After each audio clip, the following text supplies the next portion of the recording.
And welcome back to the Marc Scaringi Show. This is your place for constitutional conservatism. This is where we talk about the important political and legal issues of the day from the perspective of putting America first and our emphasis on constitutional conservatism. And today we are joined by one of the most experienced and respected Republican strategists in Pennsylvania and across the country, Charlie Gerow. Charlie is the CEO of Quantum Communications, a longtime Pennsylvania attorney and a veteran of Republican politics. He began his career on the campaign staff of President Ronald Reagan and continued working with the Reagan family for decades, including helping arrange the president's funeral. He has attended every Republican National Convention since 1976, served multiple times as a delegate or alternate, and was elected to the Pennsylvania Republican State Committee. He previously served as vice chairman of the American Conservative Union, and CPAC has been named repeatedly to Power 100 lists in Pennsylvania. He's a powerful man, recognized in the Influencers 500 by Campaigns and Elections, and received the Icon Honor for Lifetime Service. Charlie has been a consistent conservative voice in Pennsylvania media and politics for years. Through his columns and regular television and radio appearances, he also ran for governor of Pennsylvania in the 2022 Republican primary. Charlie brings decades of hard-earned insight into strategy, messaging, and the real dynamics inside the Republican Party. Charlie, welcome to the show. Thank you, Mark. That introduction was beautifully written by my mom, and she would have believed it. Yes, of course, of course. Well, let's get right into it. You've been in Republican strategy and communications for decades. The big issue on everyone's minds, how does the 2026 environment feel different from previous midterms you've worked? And we're talking about the big midterm elections coming up this fall in November. Well, the 2026 midterms still have me a little nervous because, as you know, Mark, historically, the party, quote unquote, in power, i.e. holding the White House, doesn't do very well. And so you have that as a historic baseline, and you have now a couple of issues that hit people right where they live, most notably gas prices and food prices. You know, not the major issues that you and I might talk about, but the things that hit people in their pocketbook, which ultimately determines elections. And so I see both the Democrats' talking point of quote-unquote affordability versus the Republicans' ability in many, many districts to use President Trump's popularity to advantage. And, you know, there's a great disparity there, pardon me, because the president is unpopular in some areas, but very popular in others. Doesn't the president have some of the historically lowest approval ratings in the modern era? Yes, and that's a big concern going into these midterms. I mean, a lot of my friends in the consulting world who prognosticate, I prefer not to. I've been too lousy at doing it. But they think that, you know, we could have a quote-unquote sea change election and that there could be a very, very significant number of Democrat pickups both in the House and in the Senate. Well, let's talk a little bit more specifically about the House. Control is genuinely in play. Democrats need a net gain in the low double digits once redistricting is factored in. Republicans are defending several narrow 2024 gains. So how do you read the national House map right now, and where do you see the biggest opportunities or vulnerabilities for Republicans? Well, it's it's a difficult map, Mark. I wish I could be in here on a sunny Sunday bringing all sorts of happy news, but it's going to be a tough cycle. There's just no two ways about it. Now, gas prices are going to come down. I think that's pretty certain, particularly when the summer blends go away and we get back to more normalcy in gasoline pricing. The gas prices are likely to come down. Food prices are coming down. So that's going to be a plus to Republicans in my judgment. The stock market, as you may have seen, has gone crazy. The S&P at an all-time high, the Dow over 54,000 as it closed on Friday. But the stock market isn't the economy, and the economy isn't the stock market. So you've got to factor in a bunch of other things. But for a significant number of people, the market is a good place to track what the economy is doing. And if the economy is doing well, the Republican opportunities are much greater than if it's not doing well. And a little bit later, I want to ask you about maybe some specific messaging advice you have for Republican candidates. And I want to talk a little bit more about the Scott Perry, Janelle Stelson race. I'm sure you're following that closely. Yeah, very closely. So I do want to get your thoughts about messaging for Republicans moving forward into the midterm elections. But what about, is there a feeling out there among the people of Pennsylvania, among the American people, that the stock market gains are great for their 401ks, for the percentage of Americans and Pennsylvanians that have them?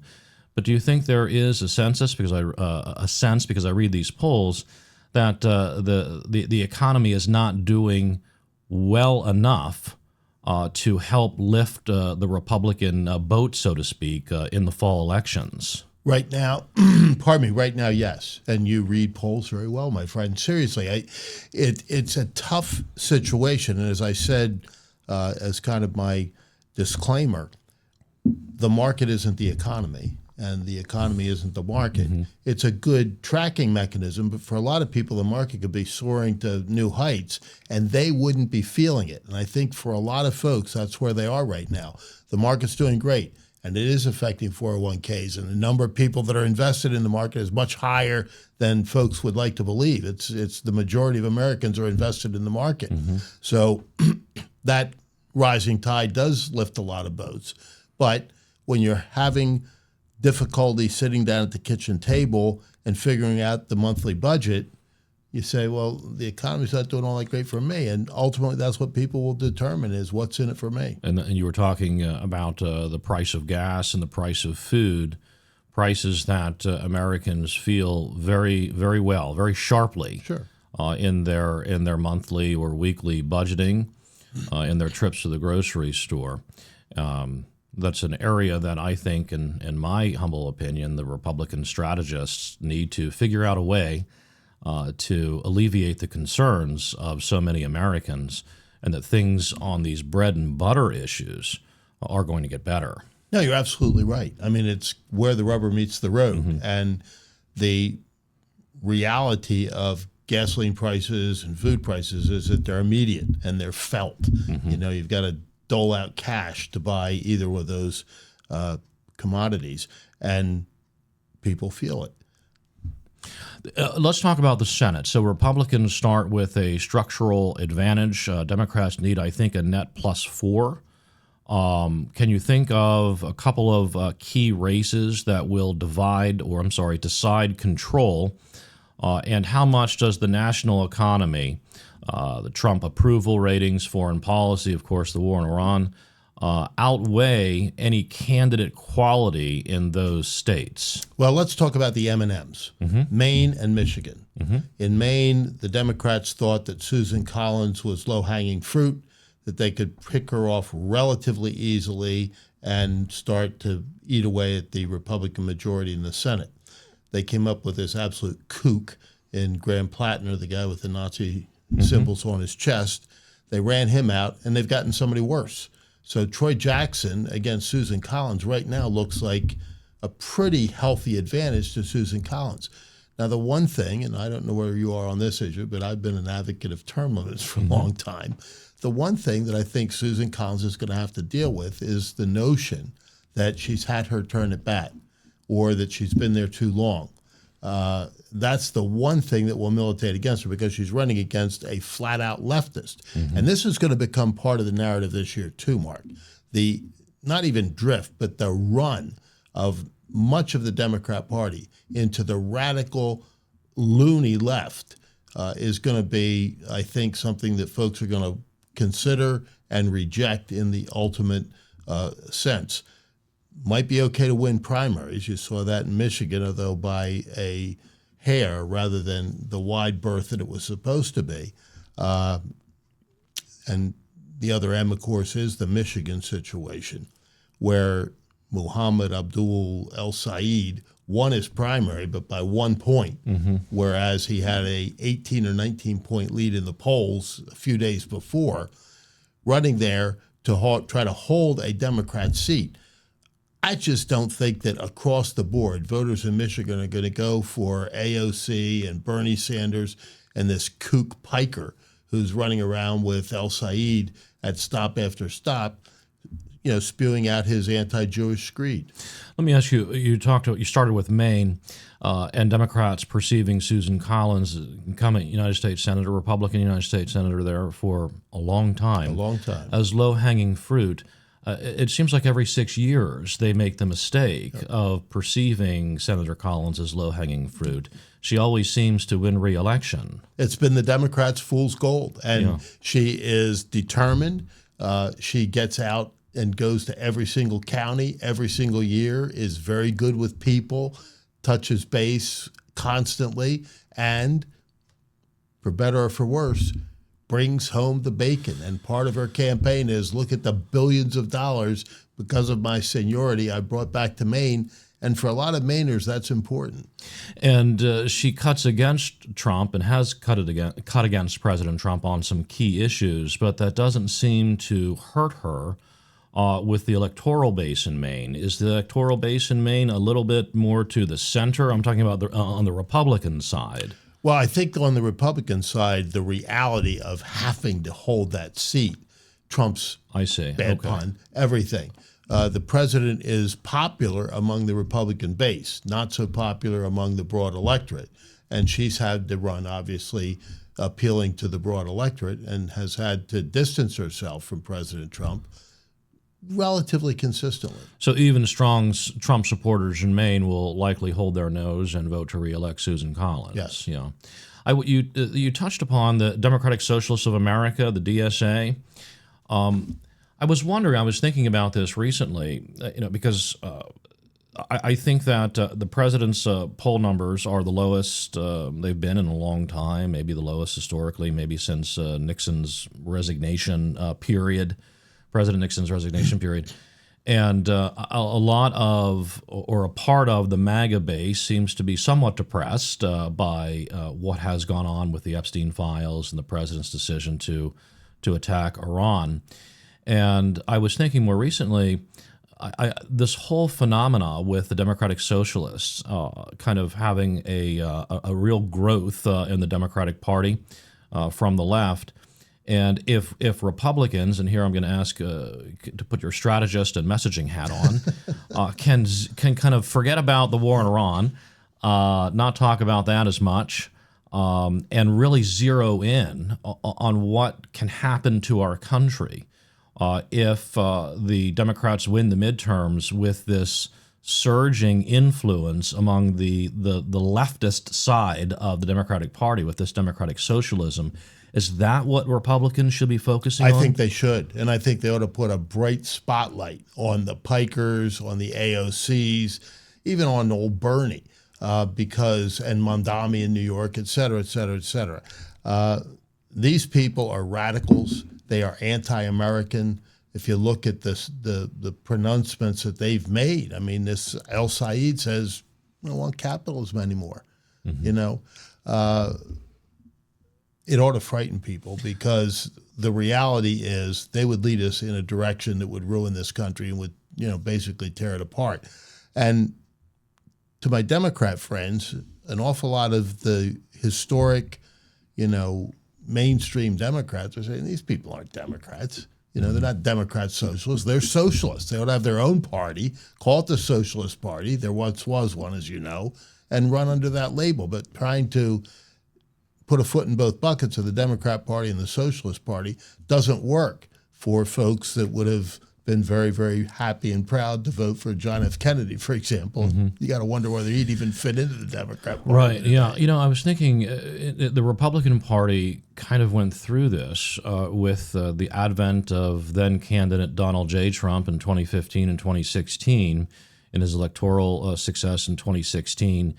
I think that he kind of moved the Republican Party, in a different direction with his trade policy on tariffs. That was anathema to the modern Republican Party.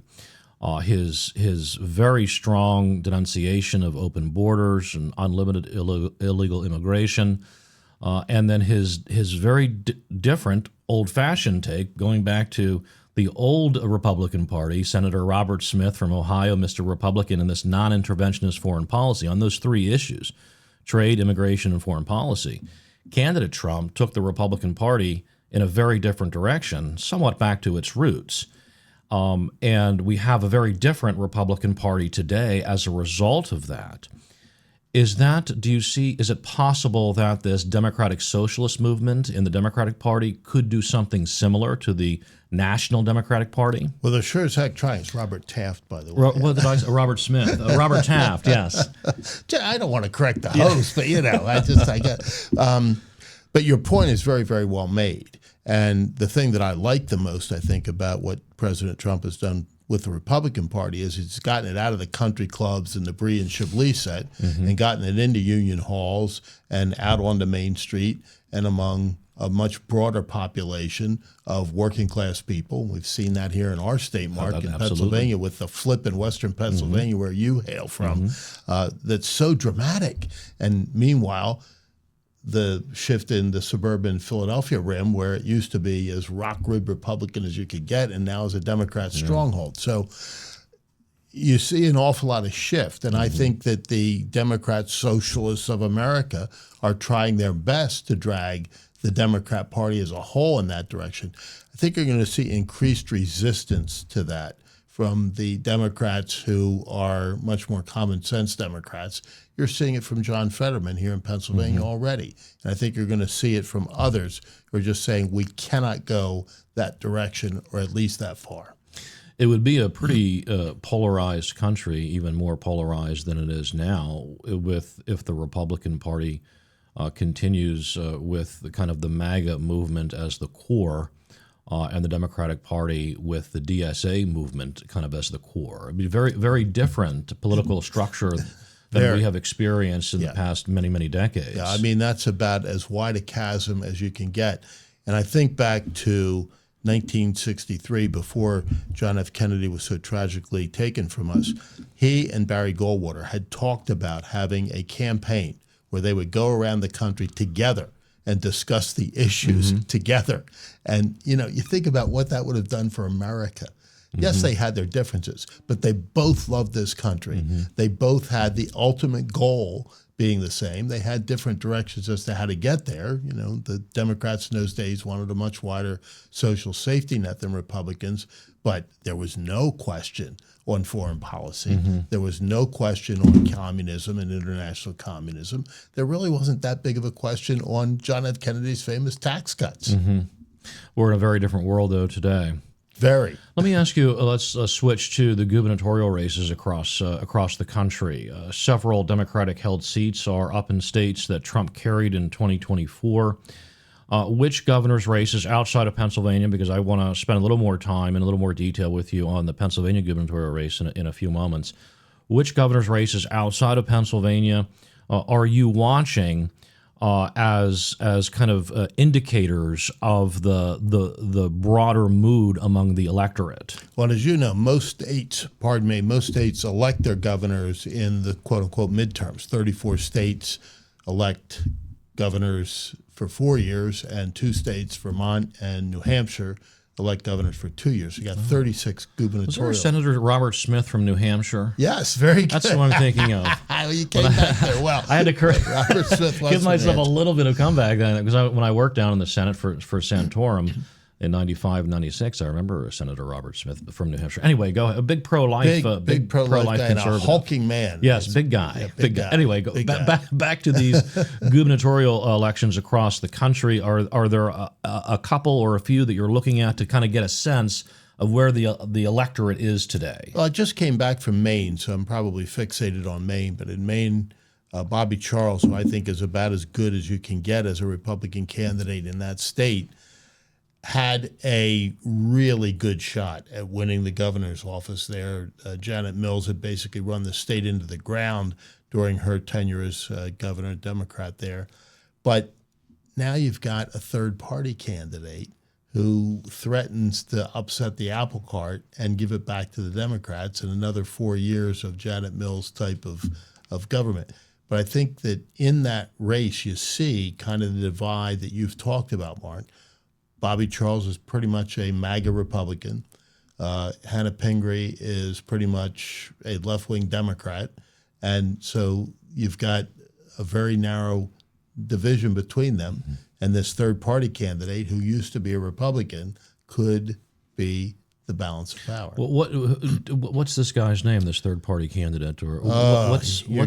It's he was in the state house and in the legislature. Was one of the legislative leaders. It's a Russell. It's Ben. Well, but what is his message? Why a third-party? I'd like to be governor. Okay, so it's not some movement candidate here. No. It's just he's noticing there could be on the polls, and POLES with Pingree and Charles, you do have a very deep philosophical divide. Not so much with the third party. Okay, because I want to ask you a little bit later. Tucker Carlson, Joe Kent, Marjorie Taylor Greene, and some others met recently to talk about the potential to build a third party movement in the country. And I was wondering if that had anything to do with it, but apparently not. That's just pure political calculation. Right. So we'll come back to that issue in a few moments. But I want to focus now on Pennsylvania. Josh Shapiro versus Stacey Garrity. Stacey Garrity is the Republican nominee after an uncontested primary, and maybe I'll ask you what your thoughts are on uncontested primaries and primary endorsements. You have a very immediate experience with that. Yeah, they don't call me governor, Mark, so we know how that worked out. As do I. Josh Shapiro is a very well-funded incumbent. Current public polling has shown that Shapiro has a consistent lead. How do you assess, kind of on the ground level, this race versus the public polls? Maybe for a second, don't think about the polls that show Garrity, well behind Shapiro. But out there on the ground, as you go around the state and you talk to friends and associates in the party and outside of the Republican Party, what are you hearing and what's your assessment? That's a great question, and I think you've got to look at the polls a little bit because, pardon me, the polls now show this race tightening, which we knew it would. But it's down to single digits, and I think the last poll I saw was 7. That's still a pretty wide margin. But Stacey Garrity is so dramatically underfunded. If she can tell her story and at the same time tell the story about Josh Shapiro, the truth about him, this could be a real nail-biter by the time we get said and done. The problem is Josh Shapiro's support is a mile wide and an inch deep. People say, oh, yeah, I like Josh Shapiro. So, boom, you've got a plus on the positive-negative scale, but you say, why? It just seems like a nice guy. Right. He's got this tremendous PR shop inside the governor's office that you and I are paying for that just cranks out stuff. And I'll use stuff because we're on family radio here every day about how wonderful Josh Shapiro is. But underneath it, where's the beef, as the old commercial says? Yeah, no, I am a Pennsylvania resident my entire life, except for a brief period of time when I was in D.C., and pay attention today to politics, mainly on the national level is where my interest and focus has been. But I know very little about Josh Shapiro, right? And I know even less about Stacey Garrity. And I'm a pretty plugged-in political person. Do you see a real problem in the Garrity campaign in that there's this general consensus, or I don't want to say general consensus, general thought that Shapiro's our governor. I guess things are okay. No huge scandal, nothing earth-shattering to really get your attention as a voter who's maybe not that involved and not an insider. I don't really know anything about the Garrity campaign. I don't know what she's running on. I don't know what she wants to do. It's August 9th. The election is in a couple of months. If you are doing messaging for the Garrity campaign, what's your advice? Well, the tough part, Mark, is not developing the message. The tough part is delivering the message. And getting the money to deliver the message. And to be very candid, I've talked to folks that don't even know who Stacey Garrity is, much less know anything about her campaign. That's going to be the first challenge, is to get her to the point where she's known and where her story's being told. She's got a marvelous story. Great she was story. the angel of the desert, a decorated combat veteran who did some really remarkable things. Record in business, in the private sector, and a tremendous record as state treasurer and some of the one of the top vote getters in the history of Pennsylvania. So she's got, some real strong credentials, but you got to tell the story. Well, then what about from the earned media perspective? This is something that I always was fascinated with and was involved in when I was more involved in Pennsylvania politics, getting out there and creating a news story, creating the event, and then advocating your candidate's position and action and conduct in that event. Is there anything that the Gerow campaign can do to generate an issue, generate some interest, and then maybe the money will follow the interest? And that's what will happen. She's got this little the AI thing. Okay, the digital creation, kind of a genius thing. They trotted it out. I didn't even realize it, Mark. Last year, at the end of 2025, I was still recuperating from my illness. So I really wasn't paying that close of attention, but I don't think anybody else saw it either. Now it's beginning to generate a little bit of interest. I suggested to the campaign that they have this character with her at every single stop saying, where's Shapiro? What's he up to now? Is he spending another $1 million to, pick the shrubbery up at his personal residence down in Montgomery County for security reasons, et cetera? Is the Verb scandal been totally discussed and unearthed, and has the murder of that beautiful young woman whose family were members of our club been fully vetted and discussed? I mean, Josh Shapiro does have some skeletons in his closet. Well, let me ask you, I was going to go in a different direction on this and ask you about this AI issue in the Gerow campaign. It is something, okay, there's one thing I know about the Gerow campaign, is that she wants a pause or a moratorium on the development of these massive AI centers. The physical structures, the physical locations of these centers in Pennsylvania. And I thought, okay, that's interesting. That's earned media, that she's going to grab an issue that a lot of Pennsylvanians do feel deeply and strongly about. Maybe that is how she kind of gets her foot up to the next level, gets some attention. What do you think about that? There's no question that she's on the side of the angels politically on that issue, Mark. I don't personally happen to agree with her policy-wise. It's one of the few areas where I would disagree with her. But the overwhelming, it's 80-85% of the people of Pennsylvania don't want these data centers near them. It's not that they don't necessarily want them. NIMBY. It's NIMBY on steroids. And she sees this issue early on. Shapiro's a supporter of these data centers. That hasn't been fully exposed and highlighted.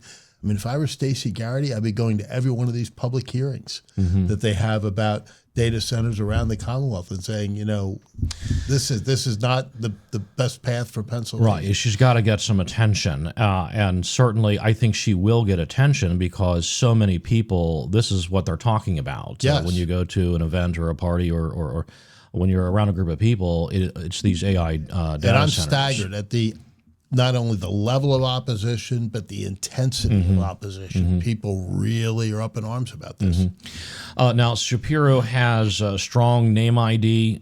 You alluded to his fundraising, very strong fundraising. Where is Governor Shapiro the most vulnerable? And I think you were kind of alluding to this a little bit. And then has the Gerow campaign effectively exploited those openings so far? I'd be asking every day a couple of questions. What has Josh Shapiro done for you? Because that's the amorphous thing, Mark. I don't think anybody can answer that. Nobody can answer it. Really That's the point. And the other is to exploit his political ambitions. He has never, ever finished a job he asked the taxpayers for. And I can go through the entire litany if you think that's useful. But he's sought public office and then sought another and another and another and another. And there is no question in anybody's mind that if he happens to get reelected, that he's going to be running for president the minute that the returns are certified. There's just no question about that. So is he going to be doing the job as governor of Pennsylvania, the highest paid governor in the nation, or is he going to be out trotting around to the other 50 states trying to get himself elected to another office? Does that particular attack angle, do you think it has legs? Do you think it will have an effect? And I'm only asking this because I'm remembering way back when in 1990. I'm remembering when Santorum, U.S. Senator Santorum, lost re-election to Bobby Casey. And I'm remembering one of the attacks against Casey was that he was a serial politician going from one position to the next. It didn't work for Santorum, but of course that was a very different race, very different factors involved. And in fairness to Bob Casey in that instance, what was his serial politician? He'd held one office and had finished the term. Right. Yeah. So in the case of Shapiro, he's never finished the term, and he's held, it was state rep, county commissioner, attorney general, governor. It's this long litany. See, as a long-term strategist, you would know much better than I whether or not that particular angle has any effect on the electorate. I honestly don't know. I've heard that before, and I thought, oh, okay, well, every politician is running from one position to the next and wants to move up. It never really particularly moved me as a reason why not to support that particular politician, but I don't know the inside. I don't know the polls. I don't track, and so I don't. There's a difference in my judgment, and I hope in the judgment of other Pennsylvanians, between quote unquote being a politician who wants to move up. That kind of turns my stomach in and of itself, Mark. But there's a difference between that and somebody who, the second that they take office, is going to be off and running for something else, not doing the job that they were elected to. I mean, if you're doing it as Bob Casey did at the end of your term, it's very different than doing it at the very, very beginning. And I can cite a couple of examples, I won't use names, of folks that did that to great detriment to themselves. Okay. Yeah. Let me just ask you a little bit about the essentially the uncontested primary that Stacey Garrity went through. Were there any opponents in the gubernatorial primary for Stacey Garrity? And then you recently ran for governor in 2022 in the primary. In what started out as a 17-horse field. 17-horse field. Now, Kentucky Derby. Now, refresh my recollection. Did the state party do an endorsement in your primary? Oh, so the state party didn't do an endorsement. No, only because there were so many candidates, and each one of the top 5 or 6 of us had enough support to block an endorsement. They didn't do one. All right. Do you think that had there been any candidates challenging Stacey Garrity in the primary, do you think that would have had an effect on her and her campaign? Would it have made her better or sharper and crystallized the issues a little earlier? I'm a great believer in primaries, Mark. I think they're healthy. I think they help candidates. I think they allow the candidate that wins to emerge stronger. It's iron on iron. That sharpens and makes things better. I have always recoiled from this, we'll use up all our resources in the primary. Where are all the resources now? They're not there. Oh, that's a good point. Yeah, where are they for her? Were there any politicians or non-politicians who had expressed any interest or started rumblings about running in that primary election? Nominal, but it became so clear so early that it was going to be Stacey Garrity that they stepped aside. I mean, one of them was Doug Mastriano, for example. Oh, that's right. Oh my gosh, I'm forgetting about Senator Mastriano. He chose not to run, but I'm just not a great believer in the endorsement process, and not a great believer in no primaries. Yeah. I think primaries, if they're well run, they're healthy. But among the movers and shakers and the fundraisers in the Pennsylvania Republican Party, they absolutely don't want primary elections. They don't want primary elections, and Stacey Garrity was essentially anointed, so to speak, early on, in part due to her tremendous electoral success for the position that she holds now. And so the thought was that she's got some street cred in winning big statewide in Pennsylvania. So let's let her carry the torch and see how she does. I still think, just so we're clear, that she's a formidable candidate when all is said and done, if she can get enough money to be competitive. She doesn't have to outspend Josh Shapiro. She won't. And as you know, Mark, it's always an uphill battle for Republicans of Pennsylvania. So she's fighting the fight that many have fought before.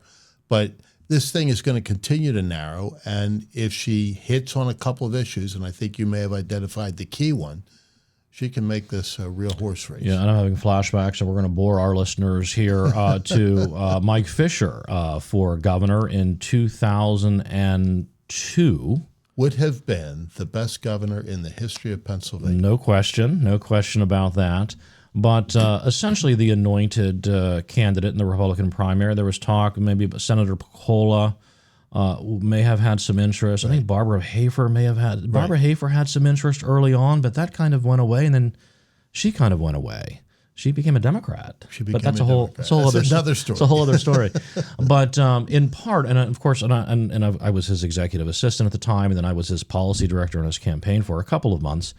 But the thought was Fisher had tremendous electoral success. I think it was one of the biggest landslide re-elections or the highest numbers when he ran for re-election of Attorney General. But regrettably, that didn't translate. That didn't translate into an electoral victory against this phenomena out of Philadelphia, Ed Rendell. There were such strong headwinds for the Fisher campaign going up against a man of Ed Rendell's stature, his experience, his charisma, and his dominance of the Philadelphia media market. Yes, yes.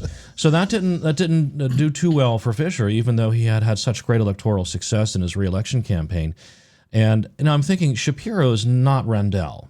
Not even close. And doesn't have the charisma, doesn't have the stature that Rendell did. And you'll remember when Rendell would come into a room, I mean, it was just like he sucked the oxygen out of the room, similar to like the Trump effect. When Trump comes into a room, all the oxygen goes out and everybody's focused on him and they want to listen to what he has to say and they're interested in what his thoughts and ideas are. You don't get that from Shapiro. Is there any angle there that Garrity can? It's fascinating you say that, and I want to just take a minute, and hopefully your viewers and listeners will bear with me, because I was just asked by a national reporter this week about the cool factor, that Josh Shapiro is trying to be cool. Yeah, and with his SHIT and his swear words. I said, Josh Shapiro's been trying to be cool since he was in junior high school, and it never really worked. Right.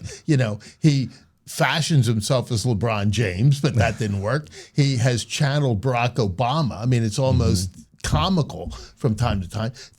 There's no real Josh Shapiro. Who's the real Josh Shapiro? And I said, if he just be himself and be a good governor, he'd be in a lot better position than trying to be cool. He's never going to be Ed Rendell. And trying to be somebody else is a failed mission in life, no matter who you are or what you're doing. Well, that's something we'll have to kind of put a lid on that, because there's something there maybe that the Garrity campaign can kind of focus in on, the hollow suit, the hollow man, who is he really? Anyway, we got a lot of other topics to discuss, but that's an interesting topic. What about debates? Of course, Garrity wants, I think, a debate every day between now and Election Day in every city and town across Pennsylvania. Of course, she's the challenger by a significant margin, so of course she wants debates, and I assume she'll do well. What is this? Has the Shapiro campaign agreed to any debates? I think they've agreed to one. Okay, just hopefully we can expand. The day before. I'm a great believer in debates, Mark, as you know. I think that when that's because you debate very well. Well, you're kind, but I think when voters have the opportunity to see candidates up close and personal, unvarnished, without all the prettying up that these 30-second spots that people get sick and tired of do, that it's really, really instructive, really useful, really helpful for people in making up their minds. So you think the Pennsylvania voters will get probably one debate? I think they'll get at least one, hopefully more than that. Okay, all right, and that'll be an opportunity then for Stacey Garrity to show the voters what she's got. Trump has endorsed Stacey Garrity. The president has endorsed Stacey Garrity and hosted, I think, a fundraising event, maybe down at Mar-a-Lago or at Bedford. I'm not quite sure, but I think one fundraising event. How helpful or potentially harmful or complicating is the Trump factor behind Garrity? Now, I'm not talking about fundraising. I'm just talking about the personality of the president supporting Garrity moving into the fall. So another question I was asked by a national reporter this week, the Trump effect. And I said, look, if President Trump had not endorsed her, that would be a story. Oh, my gosh. The fact that the president endorses a candidate of his own party is kind of like you said with respect to candidates running for, politicians running for office. It's kind of expected, right, that will happen. Josh Shapiro's campaign, as you know, is going to try to make this campaign all about Stacey Garrity's relationship to Donald Trump. Stacey Trump. They're saying 100% MAGA, and you're already seeing those ads. You're going to see a lot more of them. That's going to be their strategy. Whether or not that works, I don't know, because the Trump base is obviously locked in for Garrity. The folks that don't care for Donald Trump, I'm not sure that because Stacey Garrity has expressed support for the Trump agenda that they're going to say, well, we don't want her to be our governor. I think that's a little bit of a stretch. Is the president going to raise money and raise big money for the Garrity campaign? I think that national Republicans will do that if Stacey Garrity shows here at home that she, A, has the capacity for raising significant money and continues to get these polls to tighten up. Okay, so you're saying there's a conditioned precedent on national Republicans. Geez, you sound like a lawyer. Well,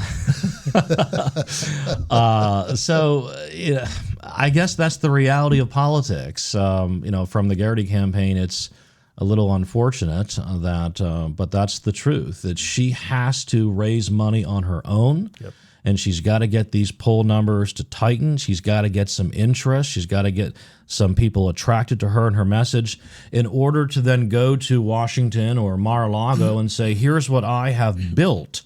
Help me get down the final 5 yards here. That's well stated. Show me what you've done, and we'll chip in. All right. Well, big task for the Garrity campaign.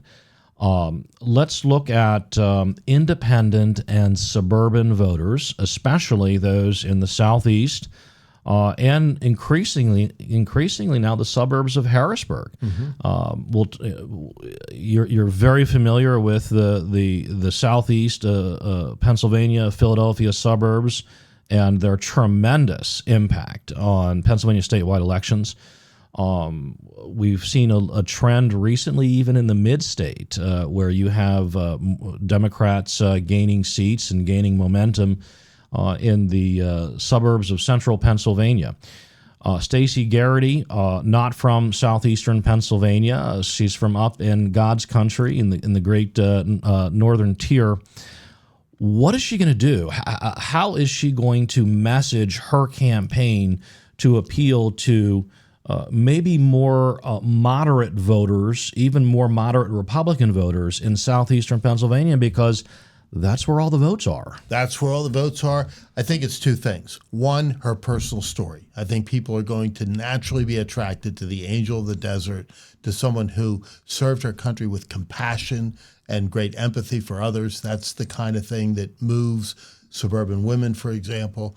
The fact that she is a woman will help, but you already articulated what is maybe the sleeper issue here, and it's these data centers. She is, as I said, on the side of the angels politically on that one. And again, I'll repeat, I don't necessarily agree with her policy-wise, but I also recognize that my position on policy is politically incredibly unpopular. She's got the popular position, and Shapiro does not, because early on, he was out there all over these data centers, basically begging them to come to Pennsylvania. I wonder if there has been any polling, and maybe the Garrity campaign has done polling on that particular issue, these AI data centers. Mark, I've seen the polling. It is staggering. It is absolutely staggering. It's 80% plus. And depending on how... In opposition to these large data centers. Yeah, I mean, it's just, you'd have a hard time finding any issue on which the people of Pennsylvania are as united. And again, it's not only that they're opposed to these data centers, it's the intensity. And as you already correctly pointed out, it's the kind of stuff people are chattering about at the lunch counter across the street. And maybe the location of these AI Well, it's data all centers. location. Yeah, I mean, it's not that they oppose them generically; it's they oppose them being anywhere near them. Yeah, and we're getting a little bit more into policy, but I'm driving to the office here today from the West Shore, and you're passing through parts of the city of Harrisburg close to the river that are basically vacant, used to be former industrial manufacturing sites. One would think that these data centers, if they're going to be located anywhere, should be located in the brownfields and these industrial wastelands of so many cities across the state. And that's one of the key talking points at this point, Mark, is that they should be located in the brownfields, et cetera, rather than in more populated centers. Yeah. Let's get to a race that's very important to both of us as residents of Central Pennsylvania. Scott Perry, a good friend of both of ours. Congressman Scott Perry is in a pretty tough race here with Janelle Stelson, the rematch. Perry won narrowly in 2024. Stelson appears to be pretty well funded and is running a strong campaign. It's one of the most watched races in the country. What does Scott Perry need to do maybe differently this time? Well, he won last time, so maybe maybe nothing. But I think he's going to have to do something differently because she's coming on strong. The climate's so different. And the one thing that I'm disappointed in, and as you know, I am a strong supporter of Scott Perry. I think he's been a great congressman. He's a great person. So I want to put that out there for anybody that wonders. But the Stelson campaign through their surrogates, and when I say through their surrogates, it's national money from the very, very farthest left elements of the Democrat Party is poured into Pennsylvania early on with these quote-unquote independent expenditure ads that basically blame Scott Perry for every problem under the sun. Mm-hmm. And they weren't answered early. And as you know, when charges are made in a political campaign and are unanswered, they tend to be deemed to be true.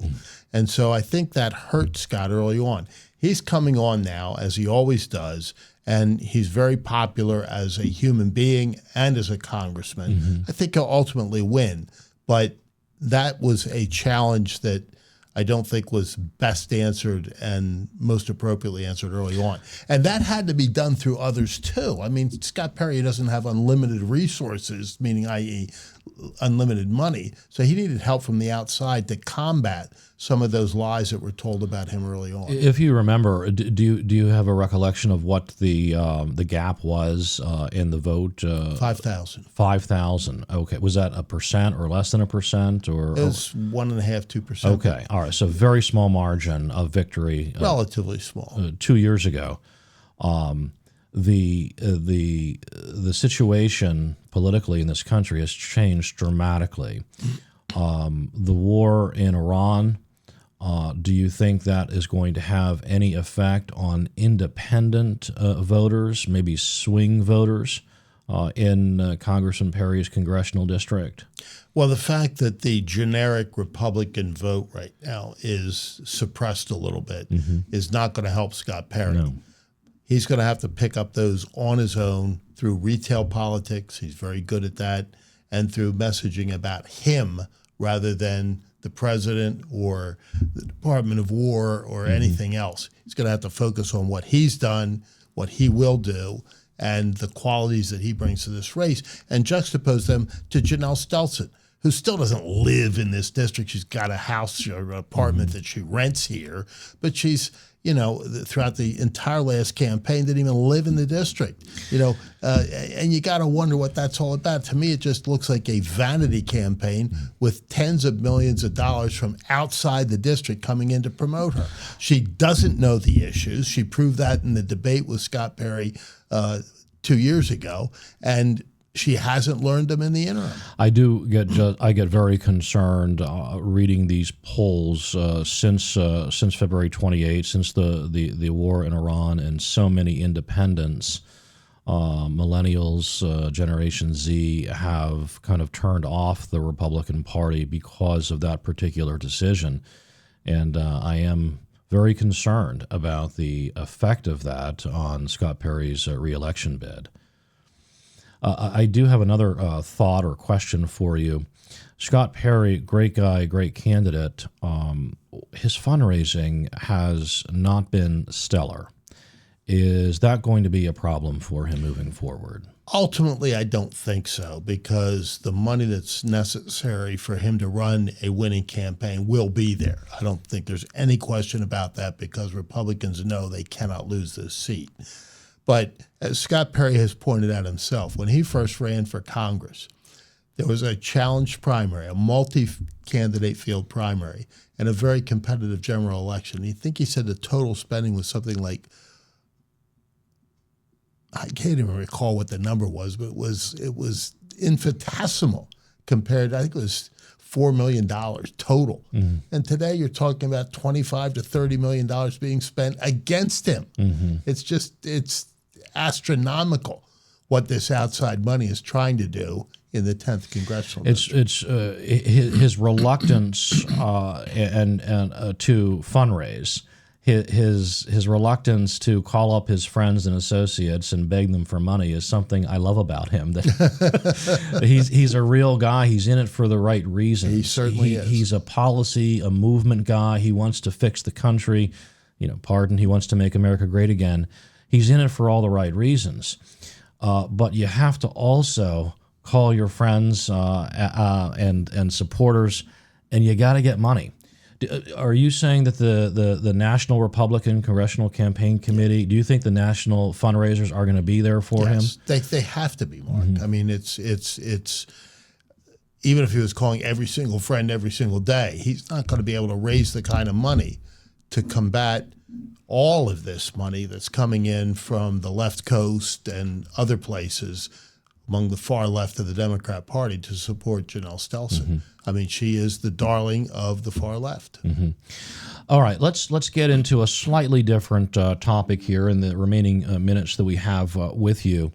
And I want to talk about the fracture inside MAGA. Some people are saying there's a real fracture inside of MAGA. Some people are saying there's not. And I'm talking about the we'll call it the purported fracture within MAGA, and then we'll hear the truth from you. You'll solve the problem. Yeah, I always do. You'll give us the correct answer. Listen to me. So, the causation, perhaps the president's change of mind on the Epstein files, at least the public perception of that, kind of maybe starting some concern among some members of MAGA.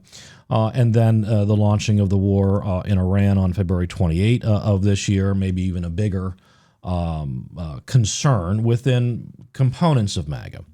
Now, the president says that his poll numbers among MAGA and Republicans are very, very strong, and they are. But there is somewhat of a fracture, I being one of them, not happy at all with the president's decision to launch that attack in Iran, and I've been very public about it. And I've suffered significantly on social media with a lot of MAGA, a lot of Republicans, very upset with the public positions that I've taken opposing the president's foreign policy with regard to Iran. Tucker Carlson has broken sharply with the president, largely over the Iran war, saying that the administration betrayed core America first, no new wars promises. He said he's out of the Republican Party. He's talked about helping build a third party and recently convened figures like Marjorie Taylor Greene, Thomas Massey, a big victim of the president's wrath for his opposition to the war in Iran, and others. How significant is Tucker's and these other prominent figures that I've mentioned? How significant is that break? And what effect is it actually having on the broader MAGA coalition and then also rank and file voters? Sorry for kind of the triplicate question there. I think that the breaks within MAGA are much more significant with Marc Scaringi, and I mean that sincerely, than with the folks that you aforementioned. Tucker Carlson is somebody that I've had great respect for through the years, and I think he's a brilliant guy, but he's not a politician. I mean, he's not he's a thought leader and a philosophy leader more than a practical activist organizer. Marjorie Taylor Greene, bluntly, is a nut. I mean, she was a nut when she was MAGA. She's a nut now that she's not. So you've got to bring to the table people that have a lot more breadth than the group that you just mentioned. But having said that, the fact that Marc Scaringi, who, as nearly as I can tell, was one of the first Pennsylvanians to be for Donald Trump in a meaningful way, is no longer there, is significant to me. What about, and we're going to rely upon your historical knowledge of the Republican Party and the Democratic Party. There have been movements in the past to create a third party.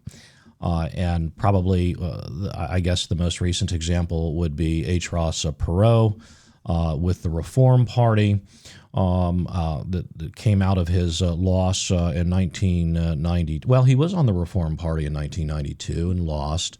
And then you had, I guess, more closely to what we're experiencing today, Patrick J. Buchanan, running in the presidential primary, I think in 1992, famously, right, and got a lot of votes against New Hampshire, the incumbent George H.W. Bush in New Hampshire. And then in 1996, running in the Republican presidential primary, won New Hampshire, did well in a couple of early states, and then kind of fizzled out. And then he came back.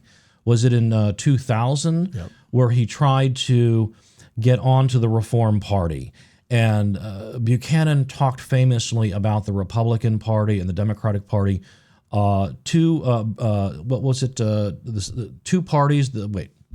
Two birds, the same wings of prey. Two birds with the same wings of prey, or something like that. Yep. And we're hearing that now. I don't know if Tucker and MTG and those remember back to those days, but we have gone through this before. And Buchanan, more of a paleo-conservative. Buchanan loved tariffs and loved the old-fashioned America First on trade, on foreign policy, on immigration. Trump then takes that movement, by the way, in 2016 and builds it into MAGA, takes it into his second term, kind of goes south on the foreign policy side, generates talk about another third-party movement, but isn't this deja vu all over again? It kind of is. And when you were quoting Pat Buchanan about the birds, I was thinking of George Wallace, who actually built a third party that collapsed under its own weight very, very quickly. He used to say it was Tweedledee and Tweedledum and then Tweedledum-dum. But that was the great governor of Alabama, who actually carried 5 states in a presidential election, last time any third-party candidate has done that, and picked up an additional electoral vote from a faithless elector in North Carolina. But it's unlikely that we're going to have a third party of any meaningful impact because the rules are such, Mark, as you well know. They're stacked for a two-party system. Yeah, I remember, and Buchanan and his team tried really hard to make that Reform Party work and stick, and Buchanan, a real political machine. And he was. Still does. He's still alive. We don't hear from him, though, much anymore. He's kind of getting up there. But a real a nuts and bolts of a political operation guy behind this movement that ultimately didn't work. Tucker Carlson, not Pat Buchanan, from that perspective. And so, does these people who are meeting and talking about it, do they have the experience and the nuts and bolts of organizing a political party the way Buchanan did, but then ultimately failed? Not yet.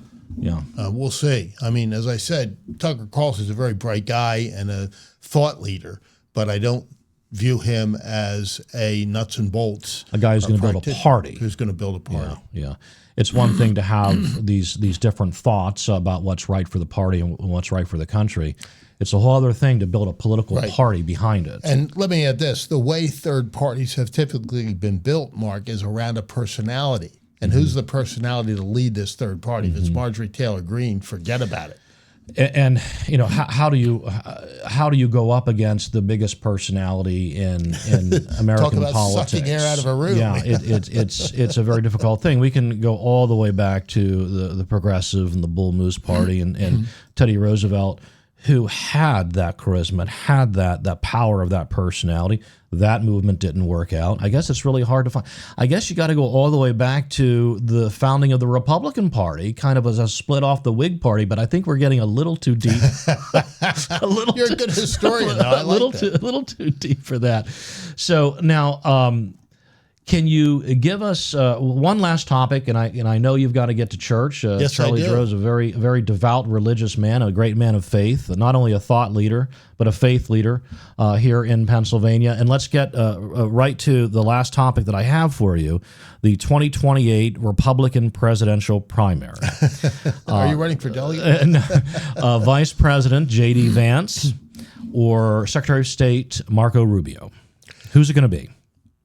If I had the crystal ball that you have, I could. I've gotten out of the prediction business because I'm so lousy at it. But this will be a very interesting primary. There may be a couple of other candidates as well. But I will say this: Marco Rubio has distinguished himself as Secretary of State in ways that few others have been able to do. And articulate, Hispanic, are able to carry a message consistently, I think would give him the leg up.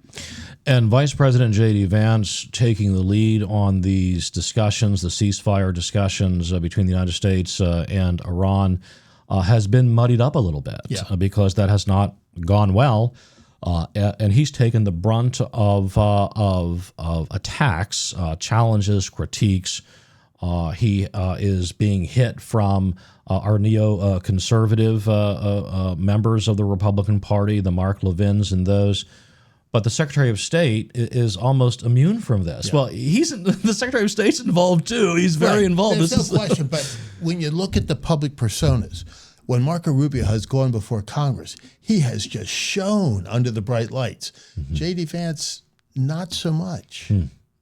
All right, so what you're saying is that Rubio has escaped any muddying as a result of these failed or difficult discussions. There may be some Teflon with Rubio that J.D. Vance doesn't have, and you're thinking that could kind of pull J.D. Vance down a bit and give Rubio the leg up because he's very intimately involved in the war in Iran. He's intimately involved in the ceasefire discussions and negotiations. He is the chief foreign policy officer under the president. He's the Secretary of State.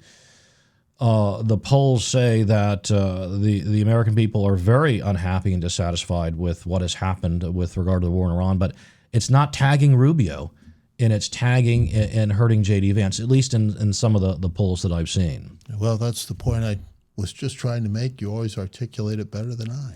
And so Marco Rubio's got the better, he's got more of the leg up then in the Republican presidential primaries? That's my sense. All right, very good. At least as of today. Well, you've heard it here first, here on the Marc Scaringi Show. Charlie Gerow predicting Marco Rubio is going to be the next Republican presidential candidate. Well, Charlie, thank you very much. I really appreciate you coming on the show and educating me and our listeners with your breadth of experience, and your insights are so valuable, I think, for all of us that we can benefit from. So thanks for coming on the show, and we want to have you back a little bit maybe closer to the midterm elections. I'd love to come back. And hear what you're thinking then. Charlie Gerow, thank you again. Really a pleasure. All right. Well done. Thank you. Oh, that's about all the time we have for the Marc Scaringi Show. Thanks for listening, and tune in. You can hear us on Facebook, YouTube, Rumble, and X, and a bunch of other social media sites. Thanks for listening.